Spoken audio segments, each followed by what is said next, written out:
પછી તો હિસાબ તમારો કલાકથી હિસાબ કરો. હિસાબ તો પતી ગયો પણ તને 1000 રૂપિયા દીધા હતા ને 2 દી પહેલા લેતી આવજા. એ 1000 રૂપિયામાં કીધું નહોતું મેં મારા વાળ સીધા કરાવ્યા. હાલે એક કામ કર, આ બીજા 2000 રૂપિયા લેતી જા અને આ મોઢું સીધું કરી આવજા. વાકા ચૂકા મોઢા કરતી.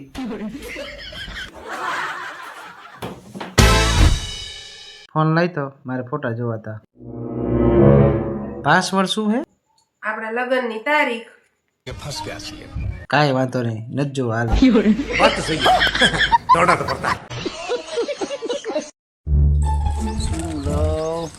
શેઠ હા મોટભાઈ, એક ઓલી મોરી વેફર આપી દો ને. કેટલા વાળી છે? 10 વાળી. 9 રૂપિયા રાખો ભાઈ. 9 જ મારે ઘરમાં પડે છે. તો હું ઘરે આવીને લઈ જઈશ. મજાક કરતો હતો ભલે રે.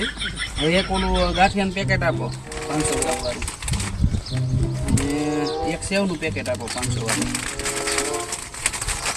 બસ. કેટલા રૂપિયા થયા કુલ? 160 રૂપિયા. 160? 150 રાખો ભાઈ, હું કાયમ તમારી દુકાન જ લેવા આવતો. હજી દુકાન જ મેં કાલે ખોલી મોટભાઈ. કાલે ચાલુ કરી. હા મને એમ કે આવી જાય કાંઈ વાંધો નહીં. એ શેઠ બોલો ને ભાઈ. ઓલા 2 બિસ્કિટ આપો ને, 2 ઓલા ક્રીમ વાળા દઈ દો. ક્રીમ વાળા. હવે 2 પાર્લેજી આપો, 2 આ સેવ મમરા આપી દો, 2 આલુ સેવ આપો. બસ આ 50 થયા ને, 50 ખાતામાં લખ નાખો. ચોપડો ભરી ગયો. ચોપડો ભરાઈ ગયો હે? હા તો લ્યો લેતો આવો. બધા બાકી વાળા જ આવે. લ્યો આ ચોપડામાં લાગ્યો, આખે આખો કોરો છે નવો.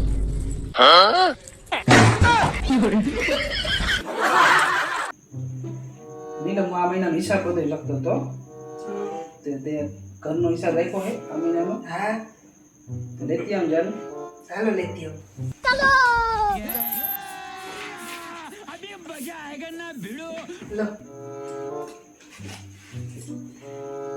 2500 રૂપિયા કરિયાણાના, 700 રૂપિયા ખનો કગો, 3000 રૂપિયા દૂધના, 2500 રૂપિયા શાકભાજીના, 500 રૂપિયા ખનો કગો. ખનો કગો શું છે? ખબર નહીં ક્યાં ગયા. ખબર રાખવાનું તો હિસાબ લખવાનો હોય. राम राम, ये पत्नी है कि पनौती है? આનો પછી ભેગું થાય. અરે લો દવાખાને ગઈ હતી ડાયાબિટીસ માપવા, કેટલું આવ્યું? 250 આવ્યું. બધું? હા તે તારે આટલું બધું ડાયાબિટીસ છે તે કોઈથી મીઠાઈ જીબડી ઉપર તો આવી નહીં. તો ખાલી પૂછું નહીં. આમ જોવે હું હાડી લઈ ગઈ. વાહ સરસ. કેટલાની હશે? 1500 રૂપિયાની. લે તમને કેવી રીતના ખબર પડી? કાલના મારા પાકીટમાંથી 1500 રૂપિયા ગાયબ છે. એવી રીતે ખબર પડી.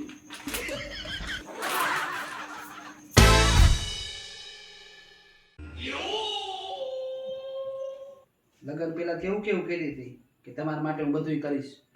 હા તે તમારા માટે બધું કરવાનું કીધું તું, તમે કોઈ એમ કરવાનું નહોતું કીધું. એટલે આખું ઘર છેતરી ગયા. શું કરસ તું? લસણ ફૂલું કેમ? તે વારના જ બાય જમી આવી. કેમ તમને મારા નથી ભાવતું? એ ભાવવાનું એવું કાંઈ નથી, પણ ઠંડી વધારે ને તે વાસણ ધોવાની હા ઈચ્છા જ નથી થતી મને. હાલ જમી આવી. ઓય આજ મારો ઉપવાસ છે, સાબુદાણાની ખીચડી બનાવી દો ને વળી. ના હો, મારે મેચ ચાલુ હોય, વર્લ્ડ કપ હાલે. પણ મારું માથું દુખે છે, બનાવી દો ને. તું આટલું પ્રેમથી કહેશ ને તો હમણાં બનાવી દઉં.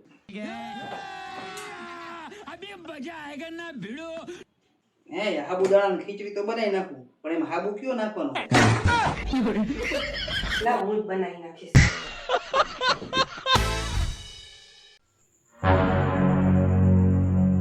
શું રીલો વિચાર કરસ? હું વિચારું છું કે આપણે દુબઈ ફરવા જઈએ તો કેટલો ખર્ચો થાય? કાંઈ ખર્ચો ન થાય. કેમ ખર્ચો ન થાય? ખાલી વિચારવામાં થોડો ખર્ચો થાય.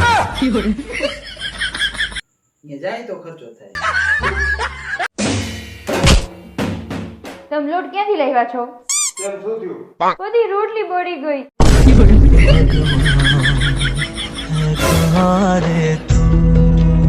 હાલો 300 રૂપિયામાં આખી જિંદગી બેઠા બેઠા ખાઓ. 300 રૂપિયામાં આખી જિંદગી બેઠા બેઠા ખાવ? 300 માં આખી જિંદગી બેઠા બેઠા ખાવ ખાવ.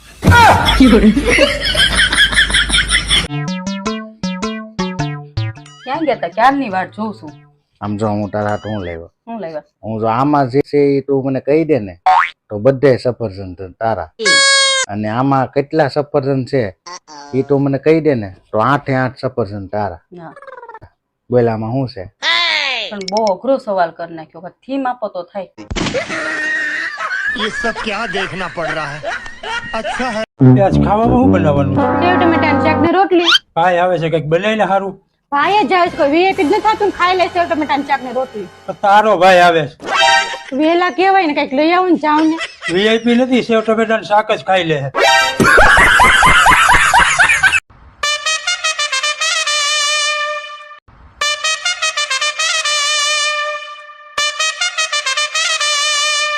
આખો દી હું નકરી મેચ જોયા રાખો. કઈ કામ ધંધો કરો. હું ધંધો જ કરું છું. આ આઈપીએલ માં મેં સટ્ટો લગાડ્યો. સટ્ટો આ સટ્ટા રમવામાં પહેરવા ચડાઈ નહીં રહી તમારા. તું આઈપીએલ જોતો પેલા, તને શું ખબર પડે આઈપીએલ માં? એમ તો ખબર પડે છે હો. તો મને ઈ કે આ વખતે આઈપીએલ માં કઈ ટીમ જીતશે? એટલે એમાં કઈ પૂછવાનું હોય? એમાં આપણી ઇન્ડિયાની ટીમ જ જીતવાની હોય.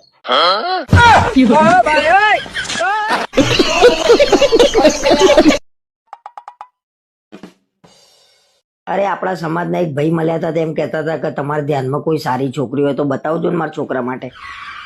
ના હો, મહેરબાની કરીને કોઈના પડવાની વાત ના કરતા. પણ આપણે ક્યાં પડવાની વાત જ છે. કોકના છોકરી બતાવીએ તો કોક બૈરા ભેગો થાય અને એ ભોગવા. હોશિયારી ના મારશો. અને કોણ કેવું નીકળે આપણને થોડી ખબર હોય. એને મોટું મકાન છે, ઘેર જમીન છે, પૈસે ટકે હારું છે, બીજું તો હું જોવો એને. બધું હોય પણ પોતે કમાતો ના હોય તો છોકરી બતાવ્યા પછી આપણે જ સાંભળવાનું આવે ને. અરે કમાતો જ હશે ને છોકરો, અને એના વ્યસન નહીં કશું. તમે જોવા ગયા હતા? લગન પછી વ્યસન નહીં નીકળે તો આપણે જ આખી જિંદગી સાંભળવાનું આવે ને. અને લગન પછી એ લોકોને ઝઘડો થાય ને તો એ લોકો એમ જ કે આ લોકોએ બતાવ્યું તું. ભણેલા ગણેલા છોકરાઓ તો કઈ વ્યસની હોતા હશે. હવે તો મને સહેજે વિશ્વાસ ના થાય. તમે મને એમ જ કીધું તું કે હું એન્જિનિયર છું. એક કઈમાં પાસ તો થયા છો નહીં. આ વરી ફરીને મારા ઉપર જ આવે છે છેલ્લે.